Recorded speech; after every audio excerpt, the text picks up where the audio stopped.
We are going to finish reading and doing part 2 of Alice in Wonderland. Chapter 6, Pig and Pepper. For the Duchess, an invitation from the Queen. From the Queen, an invitation for the Duchess. As Alice looked at the house, a fish dressed as a footman ran up and rapped wetly on the door. It was opened by a frog. Alice crept closer.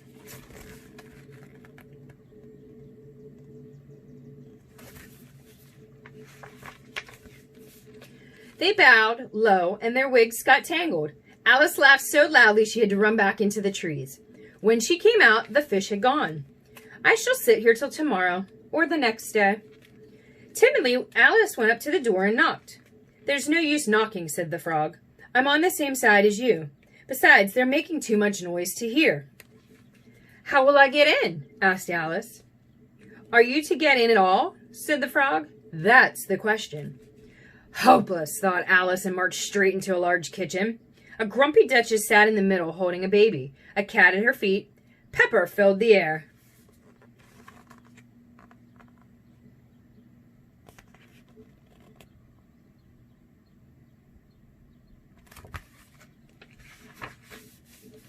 Alice sneezed.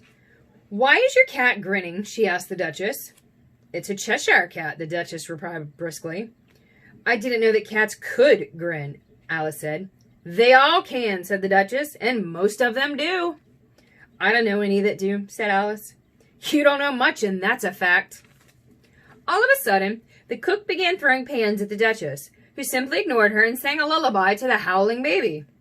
Speak roughly to your little boy and scold him when he sneezes. He only does it to annoy because he knows it teases. Here, she finished suddenly, flinging the baby at Alice. You look after the baby. I must get ready for the Queen.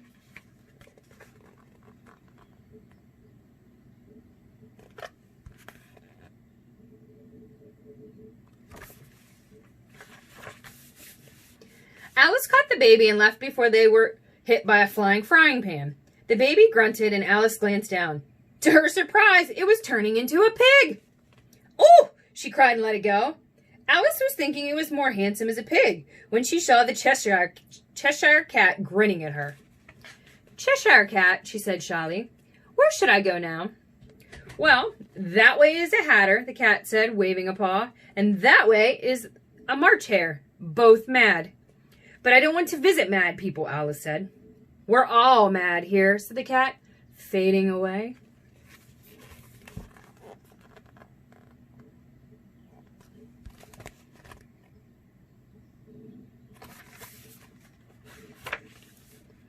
Chapter 7, A Mad Tea Party.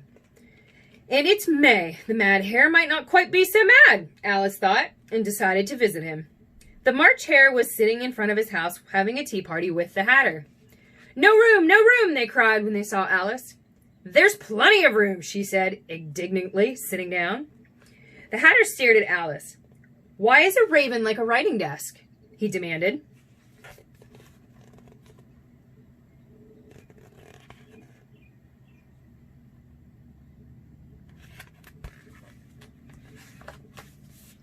Then he took out his watch and shook it.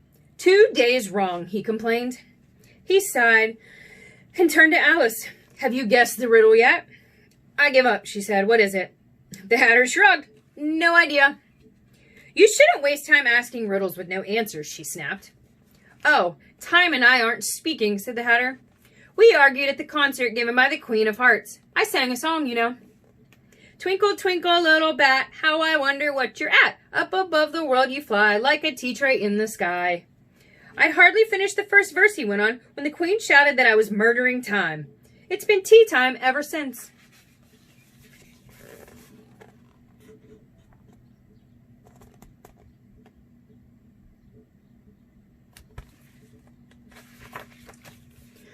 I'm bored, said March Hare, interrupted. I want a story. And he pinched a large dormouse who was dozing beside them. Once upon a time, 3 girls lived down a treacle well. This is the most ridiculous tea party ever, thought Alice, and walked off. Back in the forest, she noticed a tree with a door in the trunk. Curious, she stepped inside.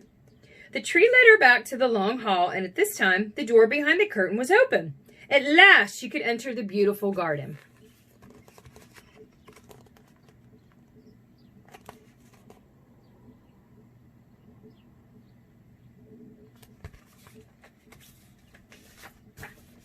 Chapter 8. Meeting the Queen. Watch it, 5. 7 knocked my elbow. At the garden's entrance was a tree covered with white roses, which 3 gardeners were busily painting red. Before Alice could ask what they were doing, one of them called out, "The Queen!" And all 3 threw themselves flat on their faces. Alice looked around, eager to see her.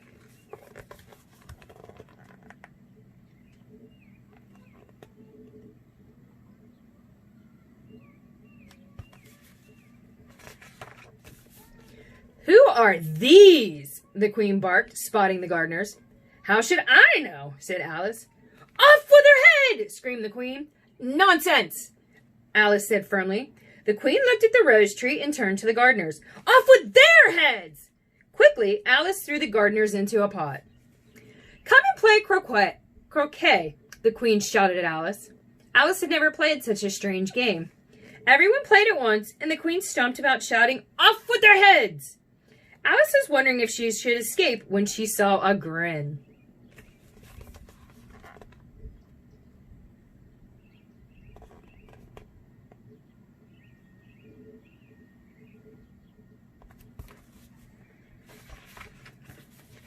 "How are you getting along?" asked the Cheshire Cat, as soon as its mouth was all there. Alice waited for its ears before replying. "They don't follow any rules," she complained. "And as far as for the Queen, she's too good." Alice finished quickly as the Queen walked by. "Off with his head!" the Queen snapped at the cat. Instantly, the cat's body vanished. "I can't cut off a head if there's no body to cut it from," declared the executioner. "Anything with a head can be beheaded," the King argued.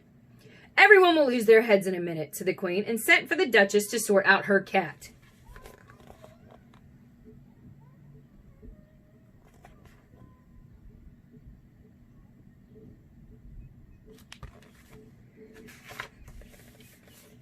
The game went on until the Queen's soldiers had arrested almost everyone. While the King was letting them go again, someone suddenly shouted, "Time for the trial!" Chapter 9. Who Stole the Tarts? Alice followed everyone into a crowded courtroom. The White Rabbit gave 3 blasts on a trumpet and read out the crime.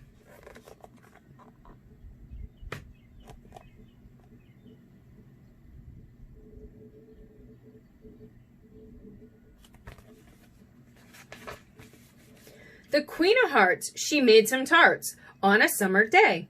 The Knave of Hearts, he stole those tarts and took them quite away. "Consider your verdict," the King ordered the jury. "Not yet," cried the Rabbit. "Call the first witness."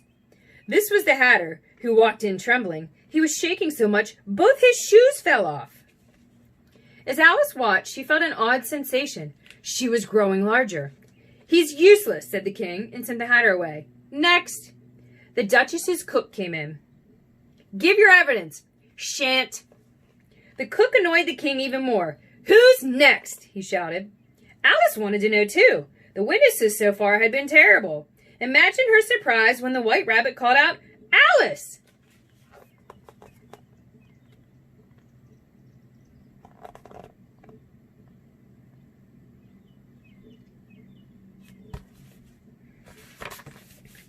Chapter 10.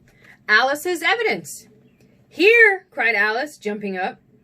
But she'd grown so big she sent the jury box flying and everyone fell out. "What do you want to know about all this?" demanded the King. "Nothing."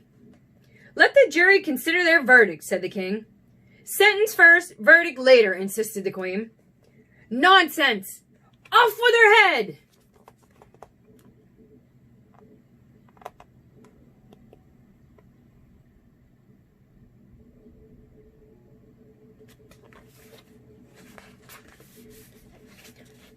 By now, Alice had grown to her full size. "You're nothing but a pack of cards," she scoffed. At this, the whole pack rose up into the air and came flying down upon her. Alice screamed and woke up to find her sister gently brushing dead leaves from her face. "Oh, I've had such a wonderful dream," she said, and told her all about it before running off to tea.